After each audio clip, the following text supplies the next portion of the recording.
What is going on, Pats Nation? You guys already know who it is. Patriots Global back here with another video. And in this one, we're going to be talking about why I think in order for the New England Patriots to be successful, it all starts with the offensive line. If they're going to take that leap forward next year, not just in terms of offensive success, but overall success, it all starts with the offensive line and how the offensive line is going to determine how successful the New England Patriots are going to be from a win-loss perspective, record, but also how it's also going to affect Mac Jones and how this offensive line needs to perform up to par, because they do affect if Mac Jones is going to be successful in this system or not. Before we get into today's video, though, make sure you guys do leave a big like on this video. It really, really helps the channel out. Costs you nothing. It takes less than a second. If you didn't do it already, you could have done it like 5 times since I've said it. So it would mean a lot to me if you guys did that. And of course, subscribe to the channel for all of your New England Patriots news if you have not already. But without further ado, let's hop into today's video.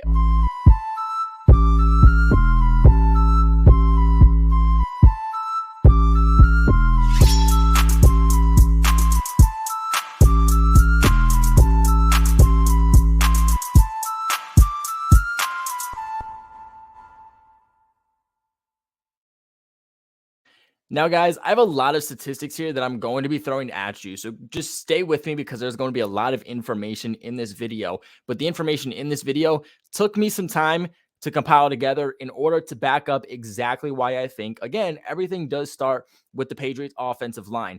And originally this title was going to be how the offensive line will determine the success for the Patriots. But I wanted to include Mac Jones in the title because while doing this research, I realized this offensive line actually is a major factor in if Mac Jones performs at a high level or performs at a lower tier level. And you're going to see that within these statistics. You're going to see that the offense in 2021 to 2022 took a big step backwards because of Matt Patricia as their offensive coordinator, Joe Judge at quarterbacks coach, 100%. But it also had to do with the fact that the offensive line took a gigantic step back from Mac's rookie year to his second year, and that really did plummet the offense as a unit. And starting off here, just in general, to back up my point that the Patriots offensive line, was worse this past year in terms of protecting Mac Jones than it was his rookie year in 2021. Mac Jones was sacked 34 times this past year. That was ranked 12th most amongst the NFL. He was sacked 28 times in 2021, which ranked 22nd back in Mac's rookie season.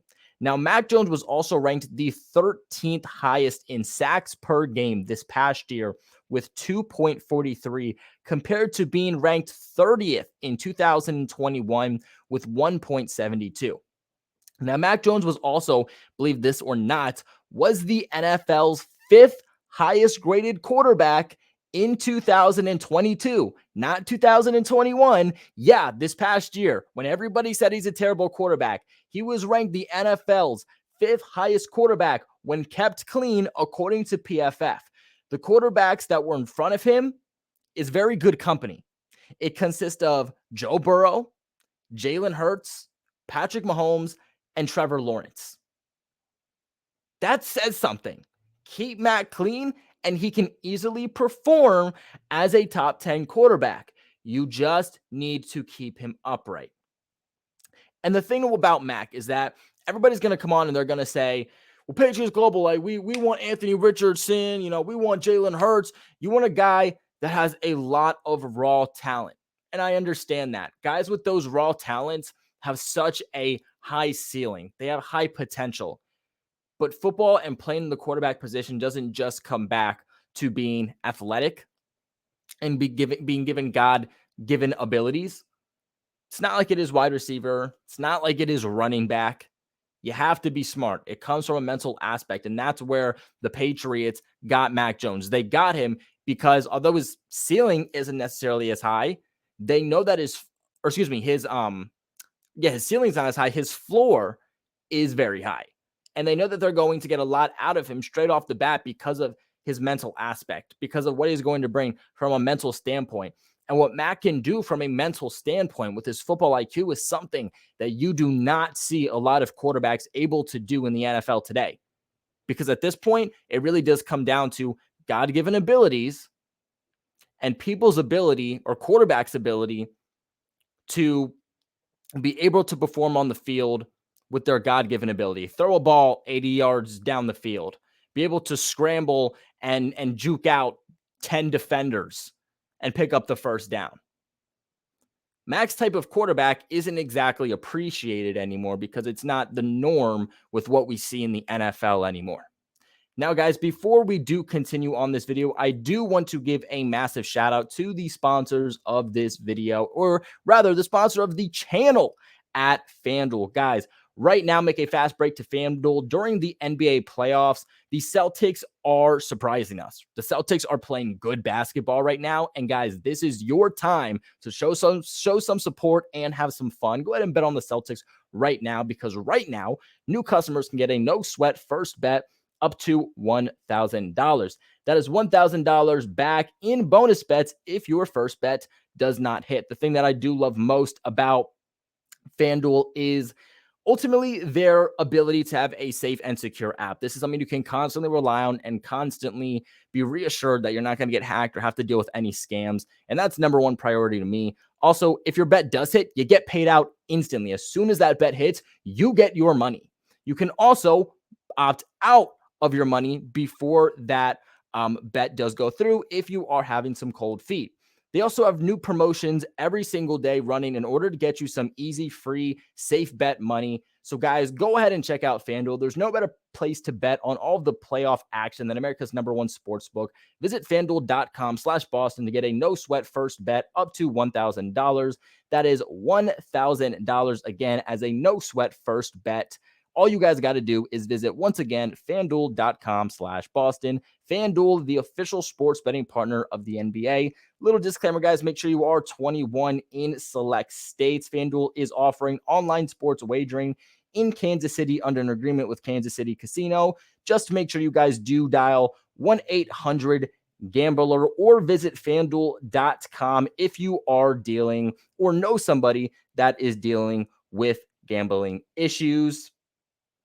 You guys can also visit www.mdagambling.org or call 1-877-8-HOPNY or text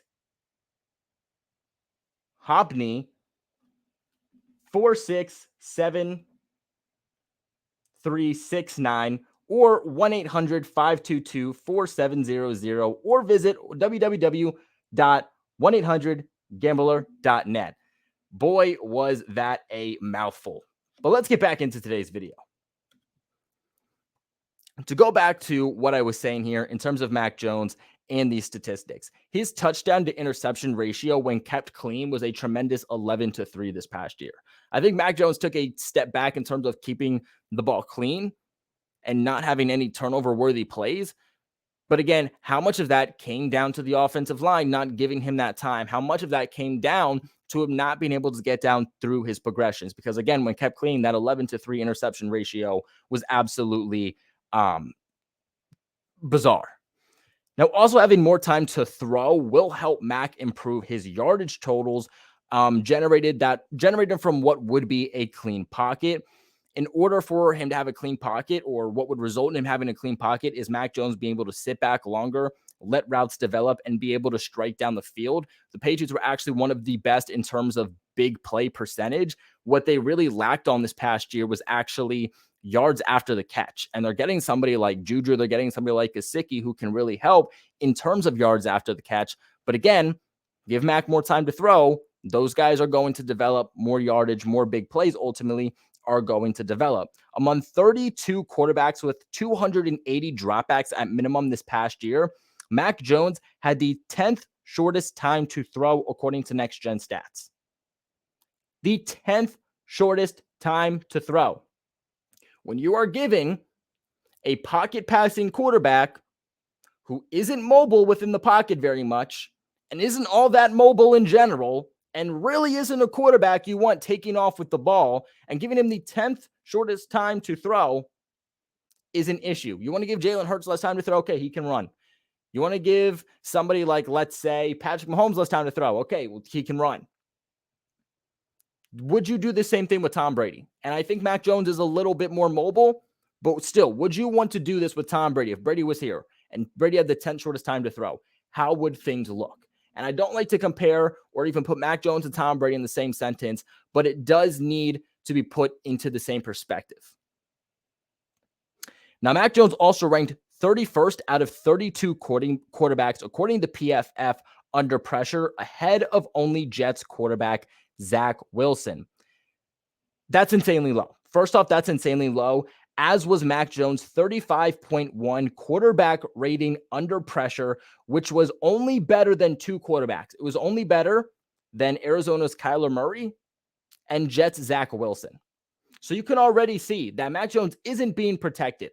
But also, when Mac Jones is under duress, he's not a quarterback that bodes well. That's a big knock I will get on Mac Jones. It's something he has to get better at, is that he has to get better under pressure. But right now, as a second year, heading into his third year, he's not a quarterback that fares well under pressure. And last year, they continuously put him under pressure. Top 10 worst, easily, hands down, and the stats prove that. Now, Mac Jones was also picked off 8 times. 8 times when under pressure. That was the most in the entire National Football League, and averaged 5.1 yards per attempt when under duress, which ranked 26th in the National Football League. Something else that I found that I think is very important, and a stat that I wanted to include to back up my theory on why this offensive line, first and foremost, needs to be figured out. Continuity along this offensive line needs to be figured out. And we're always talking about run blocking with this O-line and getting guys up front that can block for the run game, when really first we should be getting guys who can block for Mac Jones, keep him upright, get your investment back on your 15th overall pick, get investment back on your wide receivers and your tight ends. Keep him upright and get him protected. So again, that you can get investment back on those. But I did want to include this, that the Patriots will play 7 teams in 8 of their games. So almost half of their games in 2023 will be against defenses that ranked in the top 10 alone in sack percentage.